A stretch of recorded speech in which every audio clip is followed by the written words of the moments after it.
My name is Eleanor Hastings. I am 62 years old, and I once believed in something that people called forever family. The kind where love is unconditional, where sacrifices are made without second thoughts, and where you stand by each other no matter how hard things get. I thought family was forever, that no matter what, we'd always have each other.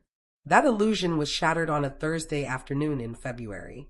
It was the year before when Graham, my husband of 38 years, passed away. He was gone in the blink of an eye, a sudden heart attack, a cruel reminder of how fragile life can be. We had been arguing just moments before he collapsed, fighting over the latest romantic comedy I was watching, a silly, light-hearted thing that he never could stand. He always joked that it was my guilty pleasure, but I never imagined it would be the last time we'd bicker over something so trivial. When the paramedics arrived, I thought it was just a scare, a moment of panic. But then they told me there was nothing they could do. In that sterile hospital room, with nothing but the sound of my own voice begging him to hold on, I let go of the man who had been my world for almost 4 decades. The months that followed were dark. Our home in Wexford Ridge was full of memories of him. His books, his tools, his old slippers by the door. Every corner of the house seemed to carry his absence, the silence pressing down on me like a weight I couldn't lift. I couldn't stand to be there anymore. It felt like I was suffocating in the walls that had once been a home filled with laughter and shared moments. Then came Lena's offer. Lena, my only daughter, and her husband Peter lived in a newly renovated townhouse in the Hillcrest Mews complex. It was sleek and modern, the kind of place that felt more like a display home than somewhere people actually lived. But Lena said it was temporary, that I could stay with them until I found my feet again. Peter didn't say much when she made the offer, but Lena seemed to genuinely want me there. I felt like it might be the fresh start I needed, so I packed up a few things and moved in with them. The townhouse was spotless, minimalist in design, but it was cold, too cold for someone like me, used to a home filled with warmth and familiarity. The floors were gray laminate, the furniture sparse and modern. Everything about it felt foreign. I was given a guest room, small but cozy enough to make do. I made sure to keep it neat, never intruded on their space, and did everything I could to help around the house. I cooked dinner most nights, folded laundry, and kept the common areas clean. But despite all of that, something wasn't right. Peter treated me as if I were an inconvenience. At first, it was subtle, glances that lingered a little too long, the sighs when I asked him about his day. Then the remarks started. "Don't you have any friends your age?" he'd ask, as if I had nothing better to do than to sit around and watch them. "Maybe we should start charging rent for the electricity," he'd add with a smirk. Lena, as always, defended him. "He doesn't mean it, Mom. Work's just been stressful."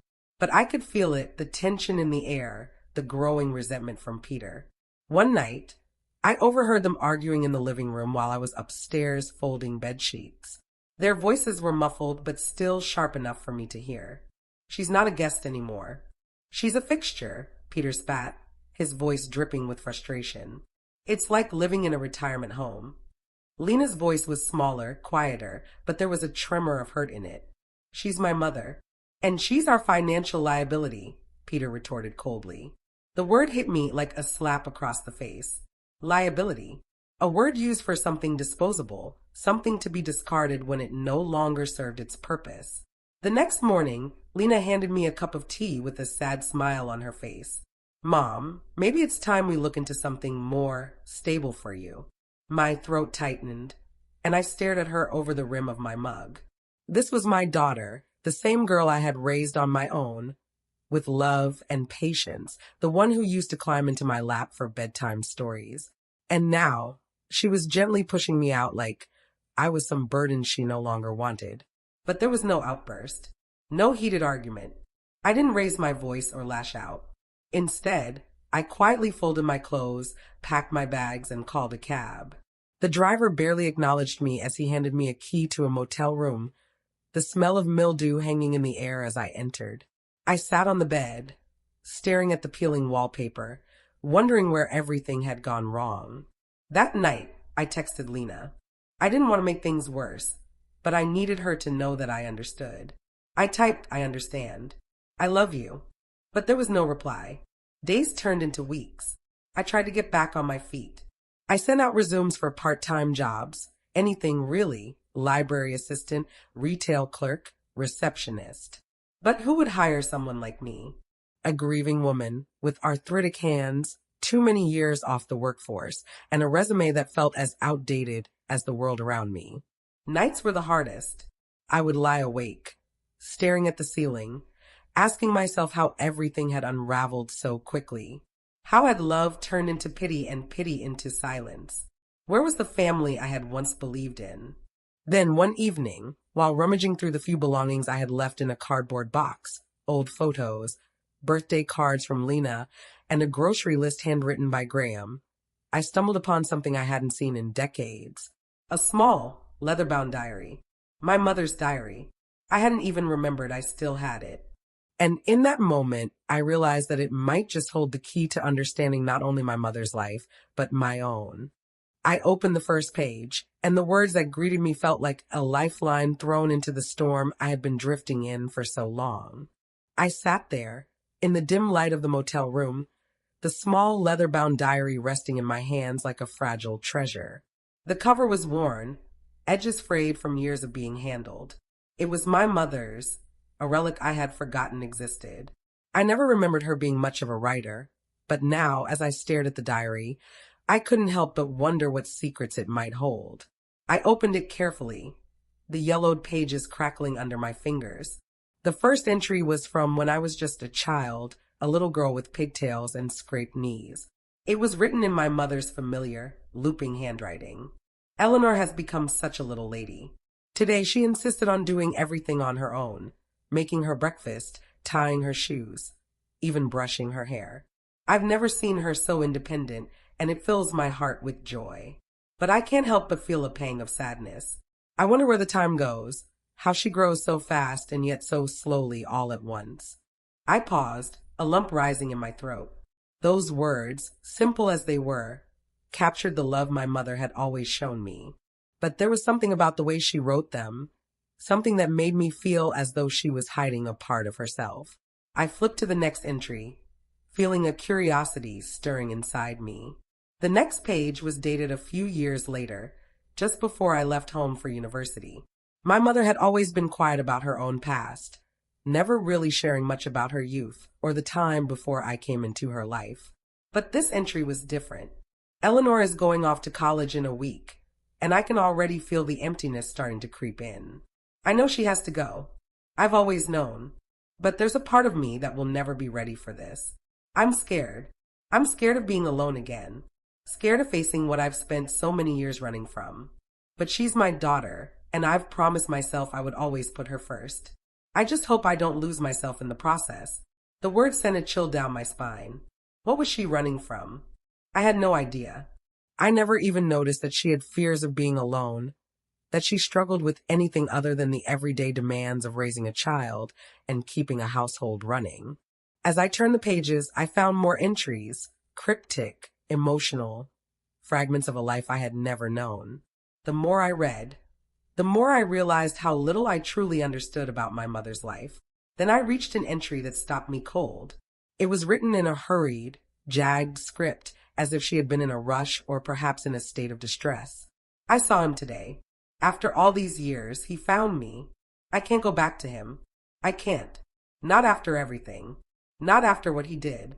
But how can I keep running?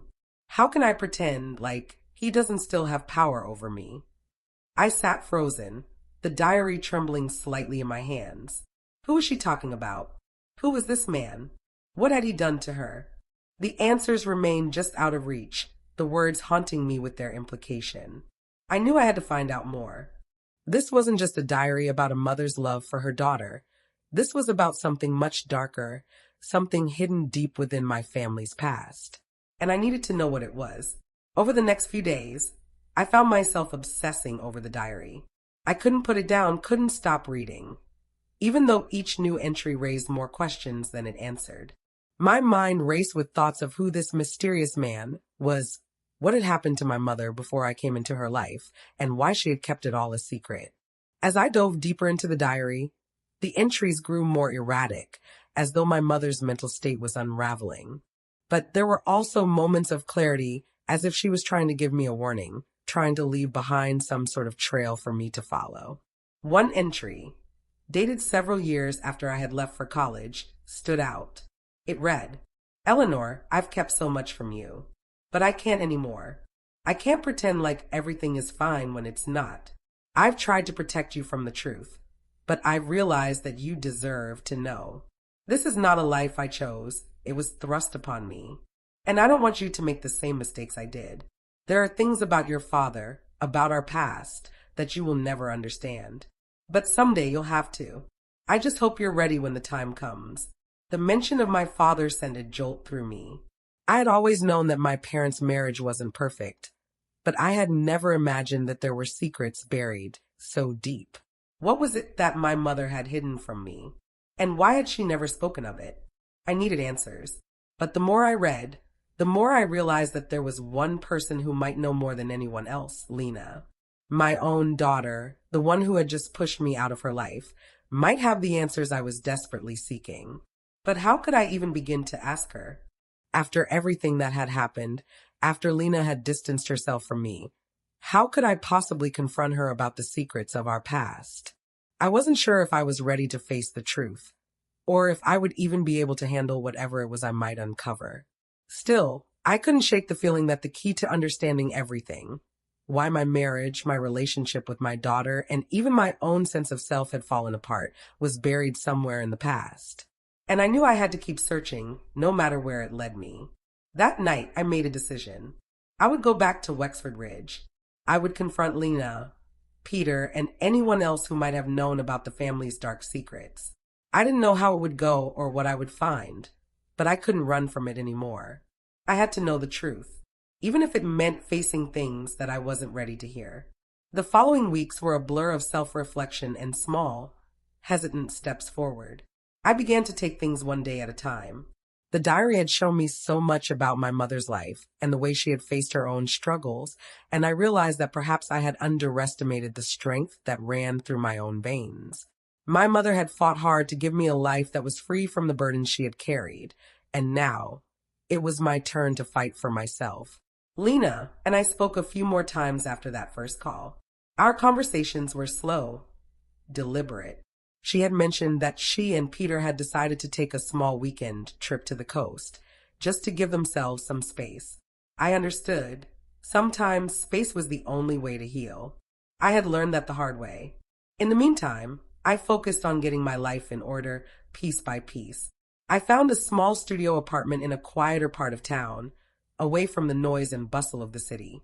It was modest, with peeling wallpaper and creaky floors, but it felt like home. I could afford the rent, just barely, with the part-time jobs I had started taking on. It wasn't much, but it was mine. The freedom that came with it was intoxicating in its simplicity. Every morning, I would wake up early, the sunlight streaming through the old curtains, casting a soft glow across the room. I would make myself a cup of coffee and sit by the window, looking out at the small park across the street. It wasn't much, but it was enough. I had finally found my rhythm. The mornings were the hardest, those quiet hours before the world fully woke up. It was then that I found myself thinking about Graham, about how quickly everything had changed. How one moment he had been there, with his usual sarcastic humor and the way he could never decide on a movie, and the next, he was gone. I could still hear the sound of the beeping machines in the hospital room, the way his hand had grown cold in mine as I begged him to stay. The pain of losing him had left a scar that still ached in the quiet moments. But as the days passed, the ache slowly dulled. I began to notice things I hadn't before. The way the sunlight danced through the leaves outside, the laughter of children playing in the park, the beauty in the simplest of moments. I wasn't over my grief, and I didn't think I ever would be. But I had learned that there was more to life than pain. There was also beauty and hope, and the possibility of new beginnings. One evening, as I was cleaning up the small kitchen in my apartment, there was a knock at the door. I wasn't expecting anyone, and for a moment I hesitated. My instinct was to avoid any more conflict, any more awkwardness. But then, I realized that I needed to face the things I had been avoiding. I opened the door. Standing there was Lena. Her eyes were tired, but her smile was genuine, and there was something in her expression that made my heart swell with cautious hope. She looked at me for a moment before speaking, as if unsure of what to say next. "Hi, Mom," she said softly, her voice laced with a mixture of uncertainty and warmth. I stepped aside, allowing her to enter. "Come in," I said, my heart beating a little faster than usual. It had been a long time since we had been in the same room without feeling the weight of everything unspoken between us. But now, as she walked through the threshold of my small apartment, it felt different. There was no anger in her step, no frustration in her eyes, just a quiet sort of understanding. "Everything okay?" I asked, trying to keep my voice steady, though I could feel the tension in the air. Lena nodded slowly, her eyes flickering around the apartment. "Yeah, everything's fine. Peter and we talked. We've been working through some things." "That's good," I replied, though part of me couldn't help but feel a pang of concern. Peter had been so distant, so cold in his treatment of me. But I didn't want to bring that up now. This moment, this fragile piece we had begun to build, was more important. "I wanted to see you," Lena said after a long pause. "I've been thinking a lot about what you said, about how I treated you. And, well, I'm sorry. I've been selfish, and I didn't realize how much that must have hurt you." I didn't know what to say. The words felt stuck in my throat, and for a moment I was afraid that if I spoke, I might ruin everything. But then something in her eyes, something that reminded me so much of the little girl I had raised, made my heart soften. "I understand," I said quietly. "I really do. We've both been through a lot. But I want you to know that I'm okay now. I'm starting over, Lena. I'm not asking for anything from you. I just want you to know that I'm here, and I'll always be here for you. But I need to live my life, too. We both do." She nodded, her eyes brimming with unshed tears. I think I've been afraid of losing you the way I lost Dad, and I didn't know how to cope with that." I stepped closer, wrapping my arms around her in a hug that felt like a lifetime in the making. "You'll never lose me," I whispered, feeling her shoulders shake as she began to sob softly. "No matter what happens, you'll always be my daughter." We stood there for what felt like hours, the weight of the past finally starting to lift, even if just a little. The silence that had once divided us was now filled with understanding, with the beginnings of healing. And though we both knew that things wouldn't be perfect overnight, I felt a glimmer of hope flicker in my chest, like the first light of dawn breaking through the darkness. After a while, Lena pulled back, wiping her eyes. "I don't want to leave you here alone," she said, her voice hoarse. "But I understand that this is your journey now. I just wanted you to know that I'm proud of you. And I'll be here whenever you need me." I smiled, my heart swelling with gratitude. "Thank you. That means more to me than you know." We stood there for a moment, each of us processing the quiet shift between us. It was a small step, but it was a step toward something new, something better. As she left, I closed the door behind her, feeling a sense of peace I hadn't known in a long time. The weight that had once felt unbearable was now lighter, and I realized that this was the beginning of something different. I didn't know what the future held, but for the first time in months, I was ready to face it. And as I sat back down on the couch, the quiet of the apartment settling around me, I thought about what I had learned from my mother, from my own struggles, and from the love that had never really left. I was ready to move forward. The days after Lena's visit were a quiet reprieve, like the calm that follows a storm. I had hoped for resolution, some clear sign that the turmoil between us had settled. But healing, I was starting to realize, wasn't something that happened in a single moment. It was something that unfolded slowly, bit by bit, over time. And although Lena and I had made progress, I knew we were far from the finish line. As I settled into the rhythm of my new life, I couldn't shake the feeling that there was still something missing. A piece of the puzzle that hadn't yet clicked into place. I still hadn't gotten answers about my mother's past, about the man she had mentioned in her diary, and about the secret she had tried to protect me from. Despite everything that had happened between us, I felt a compelling need to uncover the truth, to understand why my mother had been so guarded, so secretive. One late afternoon, as I sat by my window, sipping a cup of tea, my phone buzzed. It was a message from Lena. Can we talk? I've been thinking a lot about what you said about Dad. I think it's time I tell you something. My heart skipped a beat. I had been waiting for this moment, but now that it was here, I wasn't sure I was ready. What had she found out? What did she know about my mother's past? About the things we had never spoken of? I couldn't help but wonder if Lena had been holding on to something, some secret that could finally give me the answers I had been seeking. I sat there for a moment, staring at the screen, before I typed a quick response. Sure. When can you come by? She replied almost immediately. I'll be there in an hour. I didn't know whether to feel relieved or anxious, but the anticipation gnawed at me. I cleaned up the dishes and tidied the apartment, though I didn't really notice what I was doing. My thoughts were consumed by Lena's message. Was this the beginning of uncovering the truth? Or was I opening a door that should remain closed? An hour later, the doorbell rang, pulling me from my thoughts. I opened the door to find Lena standing there, holding a small box. She looked tired, but determined, as though she had made a decision she couldn't turn back from. Her expression was guarded, but there was a hint of vulnerability in her eyes, something I hadn't seen in her for a long time. Hey, Mom, she said softly, stepping inside.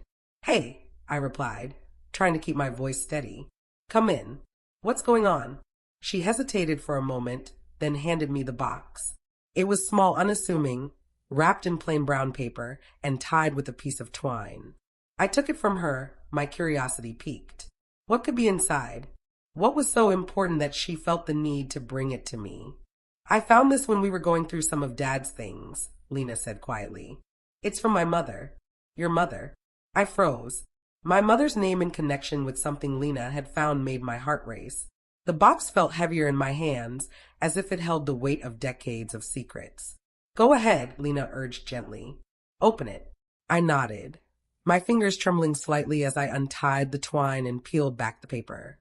Inside the box was an old, faded photograph album, the leather cover cracked and worn with age.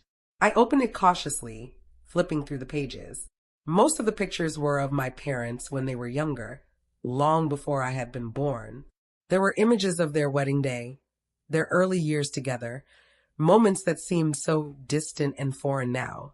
But as I continued flipping through, I found something that made my breath catch.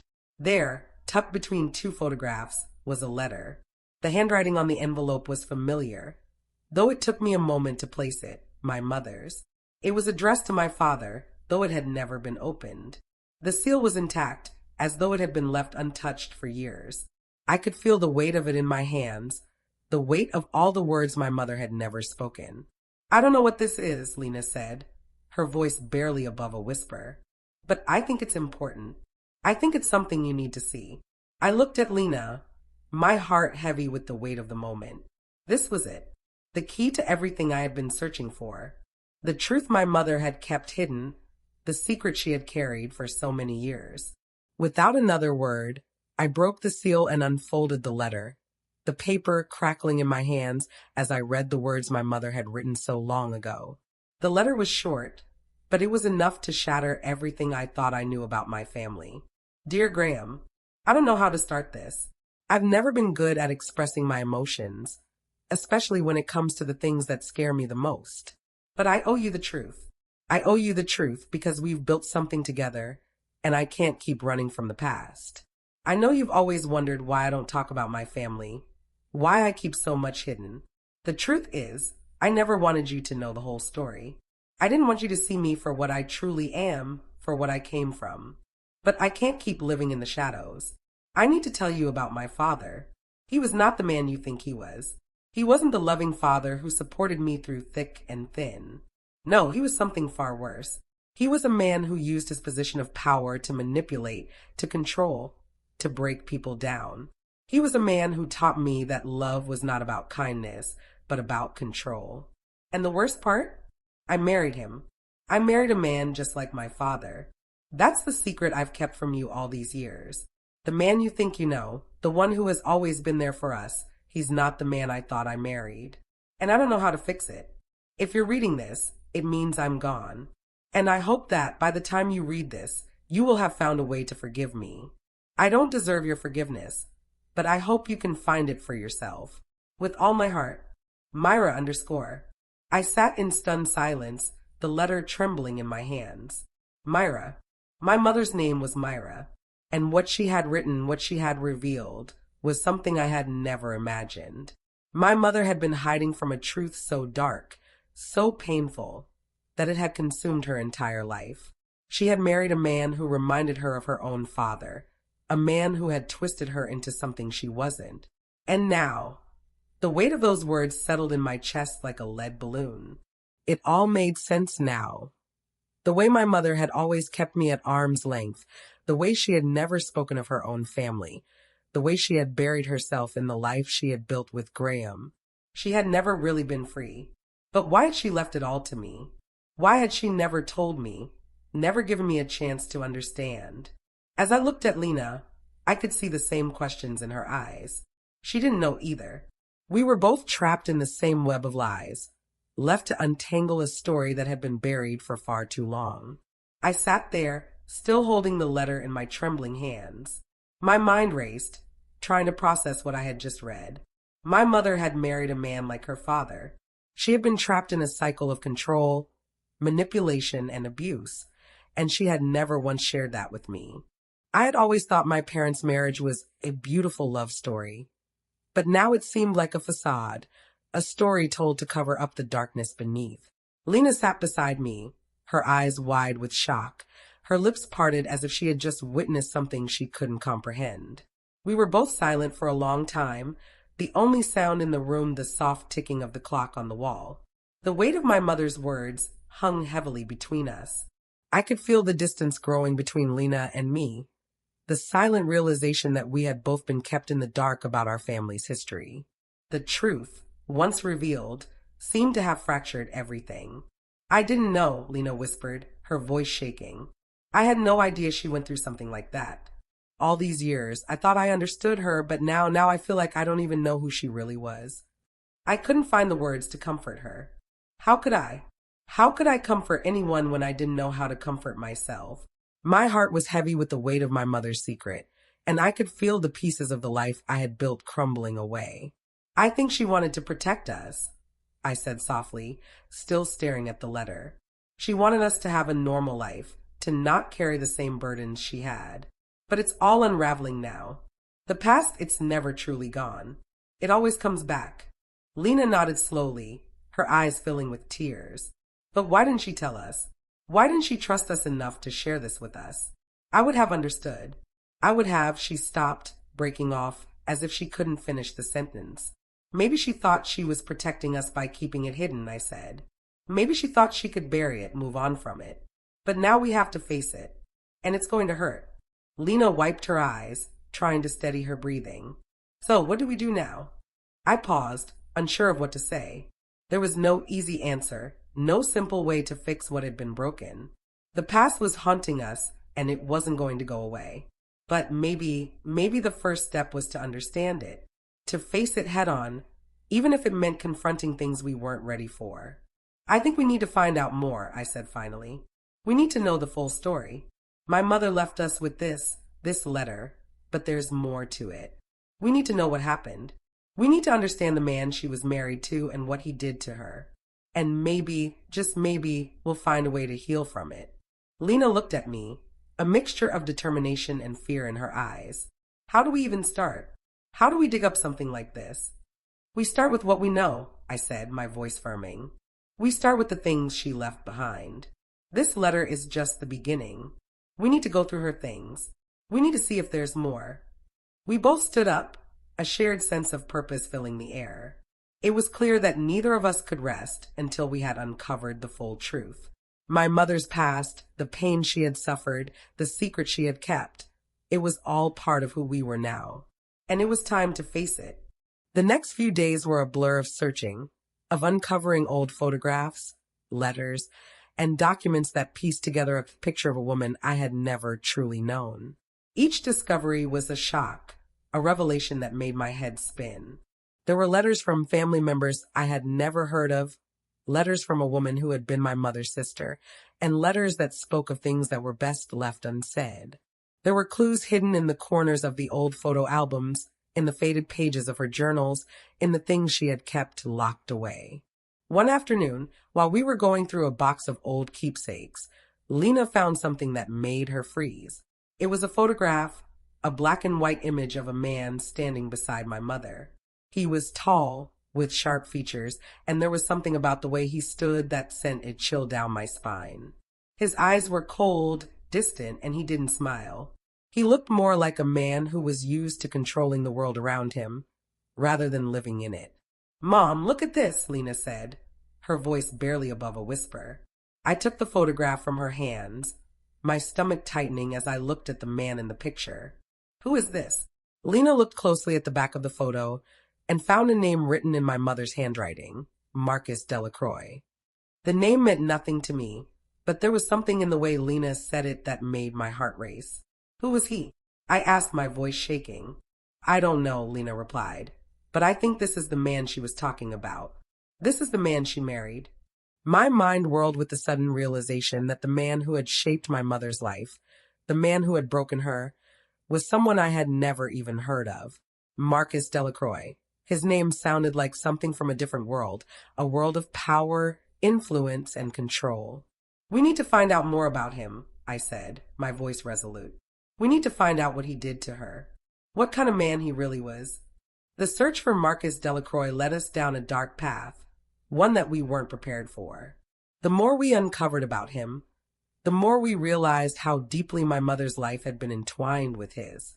The more we found, the more it became clear that Marcus Delacroix was not just a man from my mother's past. He was a man who had shaped everything about her, everything she had become, and everything she had kept hidden. We learned that Marcus Delacroix had been a powerful businessman, known for his ruthlessness and his ability to manipulate anyone who stood in his way. He had built an empire through sheer force of will, using threats, intimidation, and deceit to secure his position at the top.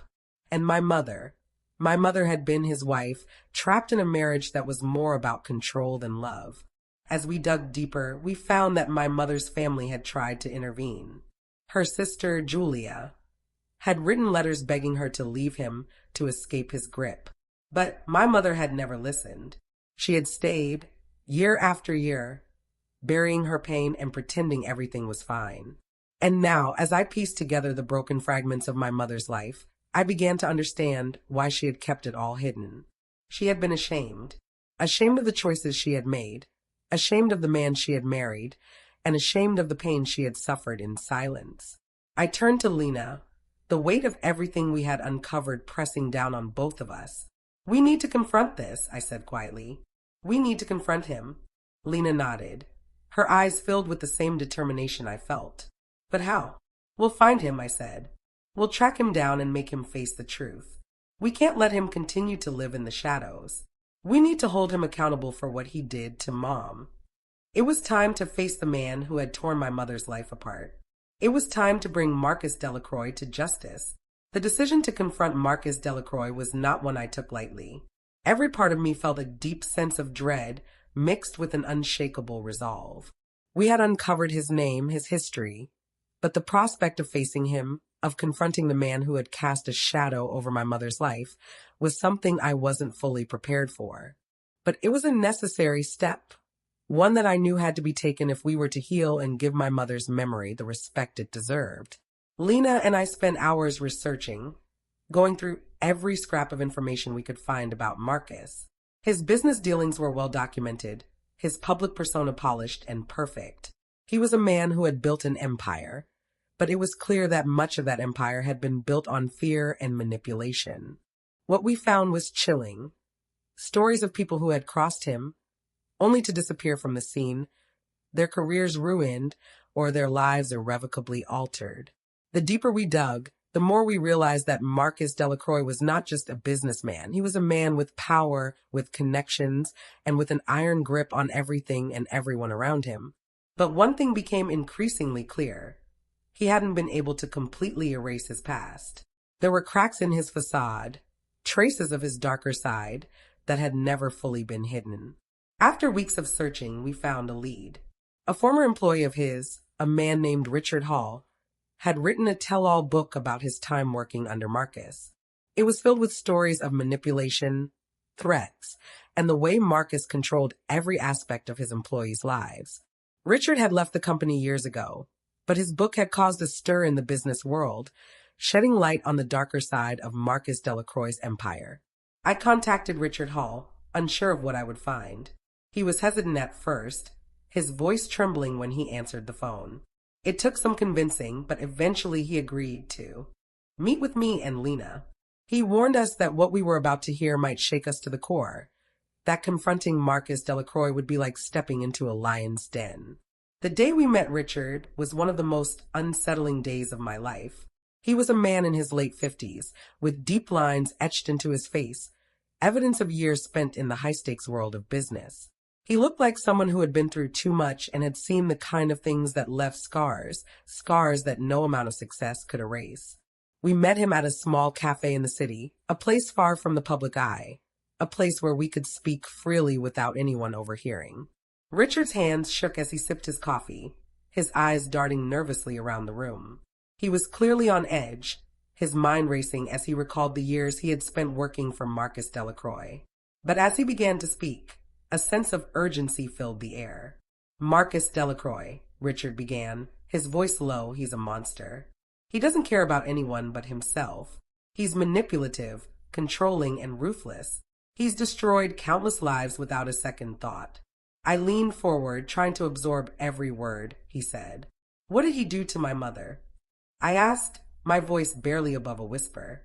Richard hesitated, his eyes flicking between Lena and me.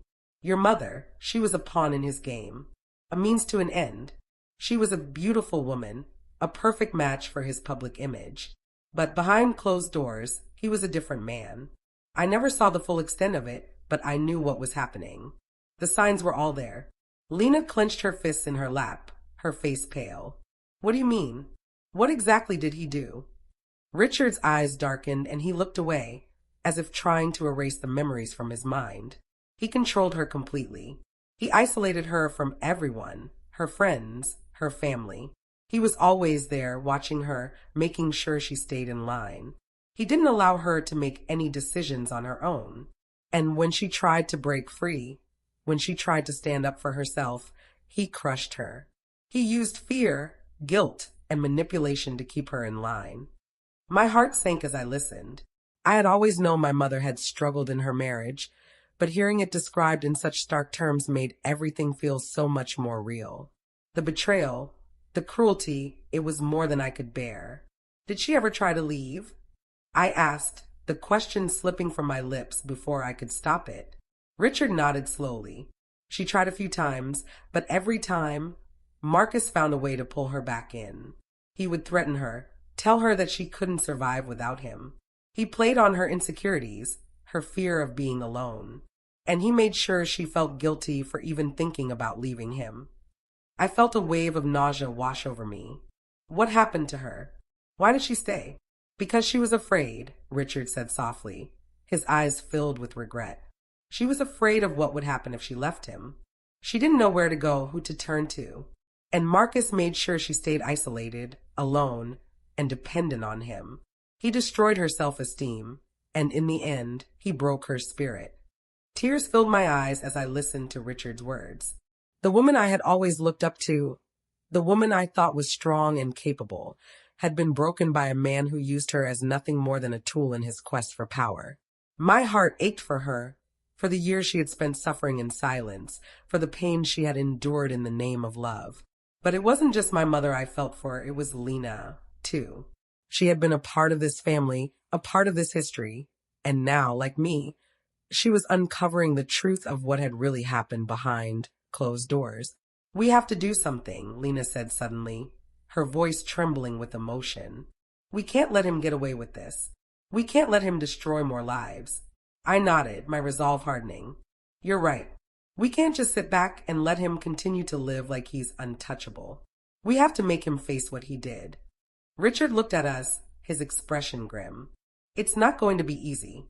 Marcus has power, connections, and a reputation to protect.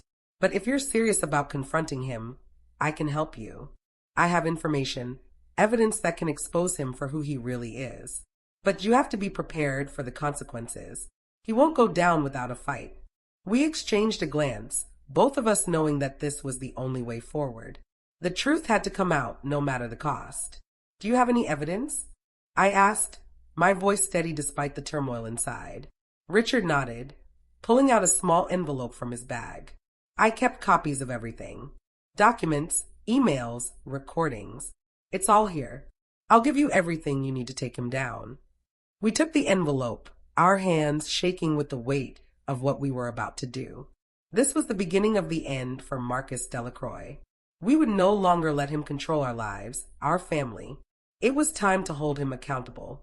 And as I looked at Lena, I knew that together we would face whatever came next.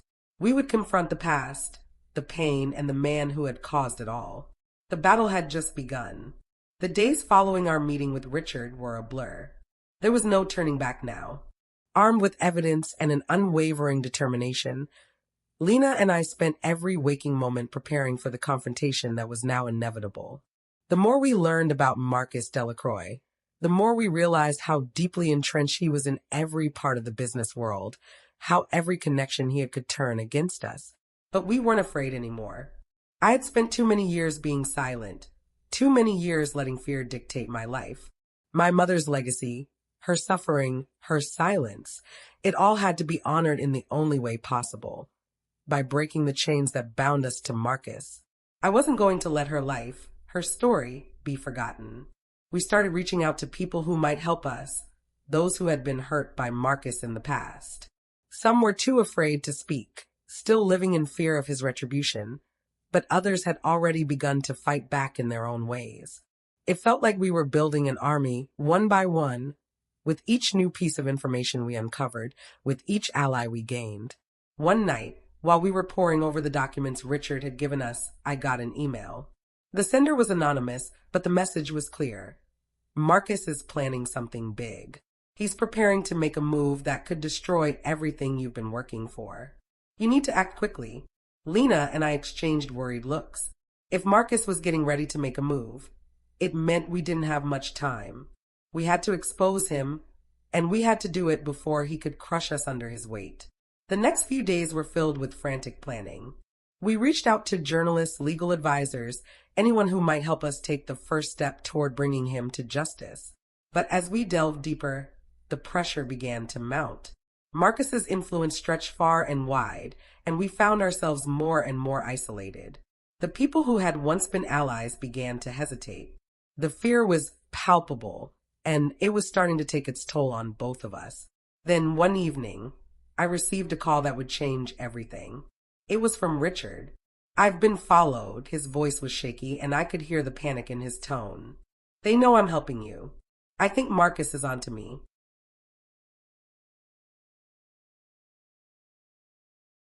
I froze, the blood draining from my face. What do you mean, he's onto you? What's happening? I've been getting strange calls, strange people watching me. I think he's trying to intimidate me into backing off. But I'm not going to stop. I've already made copies of everything I have. If anything happens to me, the truth will still come out. I'm not going down without a fight. Richard, you can't do this alone, I said, my voice rising with urgency. We need to meet, to figure out what we're going to do. I don't think it's safe for either of us to meet in person anymore. He's too dangerous, but I'll get the documents to you somehow. Just be careful. The line went dead. I turned to Lena, who had been listening in the background, her face pale. This is it. He's coming after us. This is what we've been waiting for. Lena nodded, her eyes hardening with resolve. We need to act now before he makes his move. We can't let him intimidate us into silence. I grabbed my phone and quickly sent a message to the journalist we had been in contact with. The time had come to go public. The world needed to know the truth about Marcus Delacroix, and we couldn't afford to wait any longer. The next day we were ready. The articles went live, the press releases went out, and within hours, the story began to snowball. The accusations were everywhere. Marcus Delacroix was not the philanthropist he portrayed himself to be. Behind his glossy public image was a ruthless man who had manipulated, controlled, and destroyed countless lives. The story was explosive, and it caught fire in the media. But Marcus didn't take it lying down. As expected, he fought back with everything he had. His lawyers fired back with threats, claiming the story was a fabrication, an attempt to ruin his reputation. He launched a public relations campaign, trying to paint himself as a victim of a smear campaign orchestrated by disgruntled former employees. But the evidence was irrefutable. Richard's documents, the testimonies from others who had worked for him, and the countless whispers in the business world painted a picture of a man who was far from the charitable businessman he wanted the world to believe. And then the final nail in the coffin came. One of Marcus's former business partners, a man named Thomas Hale, came forward. He had been silent for years, but the pressure of the public scrutiny finally broke him. He admitted that Marcus had used illegal tactics to secure his business deals, that he had been a part of the web of manipulation that kept so many people in fear. Thomas's testimony was the final piece of the puzzle, and it shattered Marcus's empire. The media storm was relentless. The headlines were everywhere, and soon, the truth became impossible to ignore. Marcus Delacroix was not the man he had claimed to be. He was a fraud, a manipulator, and a criminal. The walls began to close in on him. As the investigation into his actions grew, so did the pressure on Marcus. His business deals began to unravel, his investors pulled back, and his once glamorous image crumbled to dust. But even as his empire began to fall apart, he remained defiant. He would not go down without a fight. Then, one day, we received a call from Richard. "I've got something you need to see," he said, his voice tight with excitement. "It's the final piece of evidence, the thing that will take him down once and for all." I met Richard in a small, quiet park on the edge of town. He handed me a flash drive. "Everything's on here. All the recordings, all the documents, everything you need." We returned to Lena's apartment and plugged the drive into the computer. On it, we found something that we hadn't expected. An audio recording of a meeting between Marcus and one of his closest associates. In it, Marcus detailed how he had orchestrated the downfall of people who had crossed him, including my mother. He admitted to everything, how he had used manipulation, fear, and intimidation to control her, how he had driven her to the brink of despair. It was the moment of truth. With that recording, we had everything we needed to destroy him once and for all. We turned the recording over to the authorities, and within days, the full weight of the law came crashing down on Marcus Delacroix. His assets were frozen, his companies were investigated, and the legal charges piled up. The man who had once ruled over everything was now a prisoner of his own making. In the weeks that followed, things began to settle. The world knew the truth about Marcus Delacroix, and he would no longer have the power to hurt anyone. But for me and Lena, the battle was far from over. We still had to come to terms with everything we had uncovered, with the scars that had been left on our family. But as I sat with Lena, watching the news reports and seeing the downfall of the man who had caused so much pain, I realized something. My mother's story was no longer just a tragic tale. It had become a testament to resilience, to the strength of family, and to the power of truth. We had won, and in doing so, we had reclaimed our lives. And that, in the end, was all that mattered. Thanks for listening. Don't forget to subscribe and feel free to share your story in the comments. Your voice matters.